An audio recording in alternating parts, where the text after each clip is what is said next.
दोस्तों जी, भगवान सूर्य और छठी मैया को समर्पित यह छठ के पर्व का चौथा और आखिरी दिन उषा अर्घ के रूप में मनाया जाता है।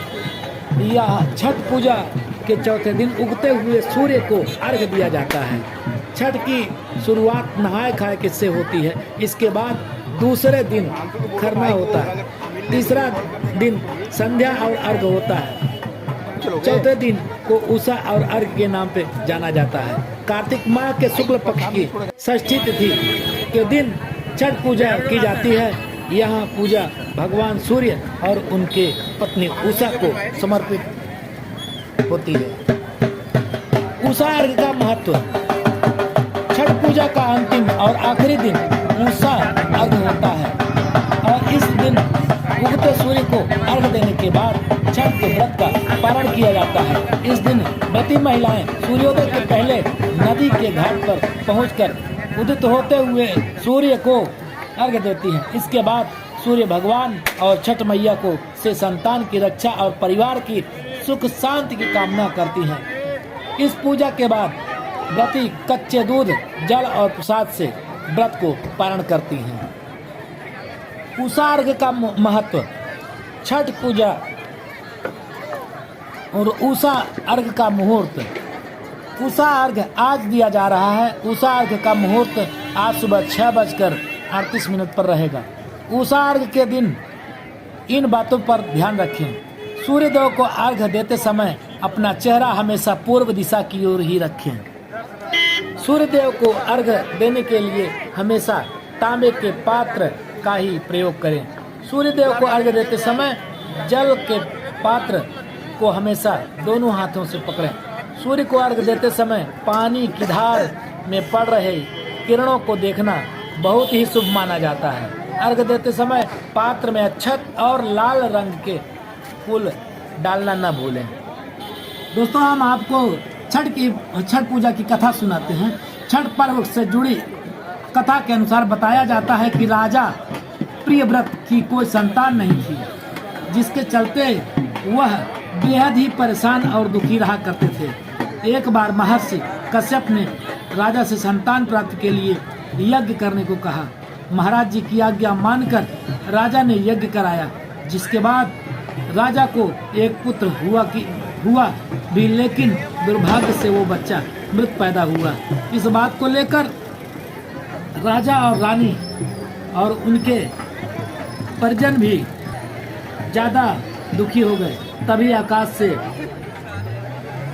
माता षष्ठी आई और राजा ने उनकी प्रार्थना की और तब देवी षष्ठी ने उनसे अपना परिचय देते हुए कहा, मैं ब्रह्मा के मानस पुत्री षष्ठी देवी हूँ। मैं इस विश्व में सभी बालकों की रक्षा करती हूँ और जो लोग निसंतान हैं उन्हें संतान सुख प्रदान करती हूँ। इसके बाद देवी ने राजा के मृत शिष्य को आशीष देते हुए उस पर अपना हाथ फेरा, जिससे वह तुरंत ही जीवित हो गए। यह देखकर राजा बेहद प्रसन्न हुए और उन्होंने देवी षष्ठी की आराधना प्रारंभ कर दी। कहा जाता है कि इसके बाद ही छठी माता की पूजा का विधान शुरू हुआ है। लोक आस्था का महापर्व कहलाने वाली छठ पूजा मुख्य रूप से 3 से 4 दिनों तक चलती है। इस पर्व की शुरुआत इस साल 5 नवंबर को हुई थी, जिसका समापन 8 नवंबर को सूर्योदय के समय सूर्यदेव को अर्घ देने के बाद किया जाएगा।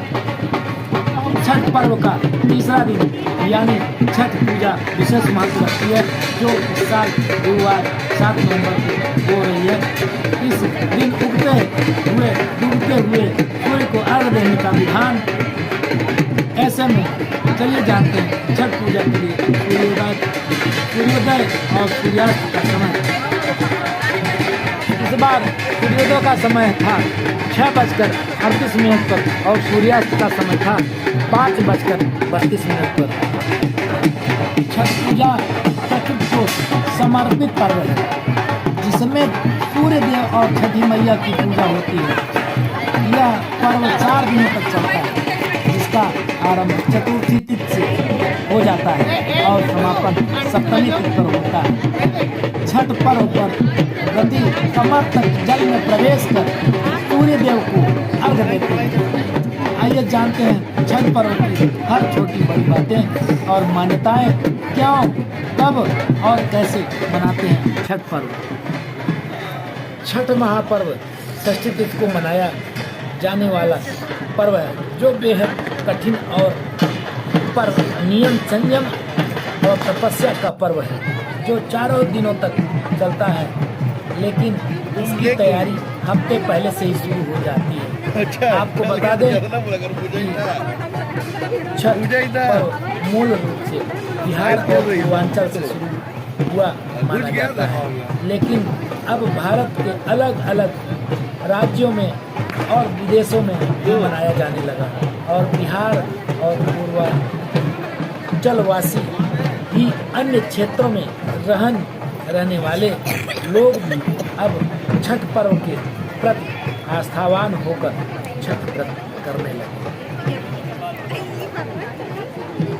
छठ पूजा की मान्यता। छठ मैया के बारे में कथा, यह ब्रह्मा जी की मानसी पुत्री और सूर्यदेव की बहन छठ मैया की संतान की रक्षा करने वाली और संतान को सुख देने वाली देवी के रूप में शास्त्रों में बताया गया है। जबकि सूर्यदेव अन्न और संपन्नता के देवता हैं, इसलिए जब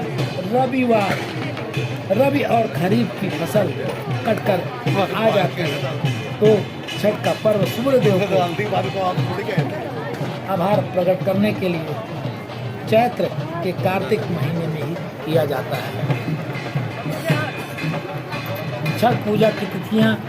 नहाए खाए के छठ पूजा के पहले दिन श्रद्धालु नदी या तालाब में स्नान करते हैं और केवल शुद्ध और सात्विक भोजन ही ग्रहण करते हैं। दूसरे दिन प्रतिदिन भर निर्जला उपवास रखती है और शाम को पूजा के बाद प्रसाद के रूप में खीर, रोटी और फल खाए जाते हैं। छठ के पूजा की महिमा। छठ पूजा का तो सबसे कठिन व्रतों में से एक माना जाता है, क्योंकि इस दौरान श्रद्धालुओं को कठोर नियमों का पालन करना पड़ता है।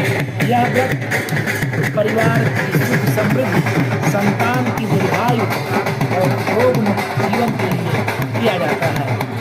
त्योहार के दौरान सूर्य की आराधना से हमें ऊर्जा और सुख मिलती है, जो जीवन में सकारात्मक का संचार करती है। छठ पूजा का प्रसाद। छठ पूजा के दौरान प्रसाद के रूप में ठेकुआ, मालपुआ, चावल के लड्डू, फलों और नारियल का प्रयोग किया जाता है। ये सभी प्रसाद शुद्ध सामग्री से बनाए जाते हैं और सूर्य देवता को अर्पित किए जाते हैं। छठ पूजा के पारंपरिक गीत।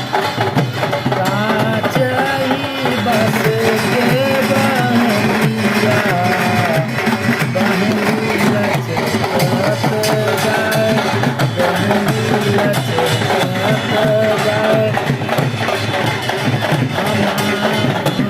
हमार सुगवा धनुष बैलन, सुगवा धनुष बैलन, असमनवा काहे बोले, काचई बस के बहनिया,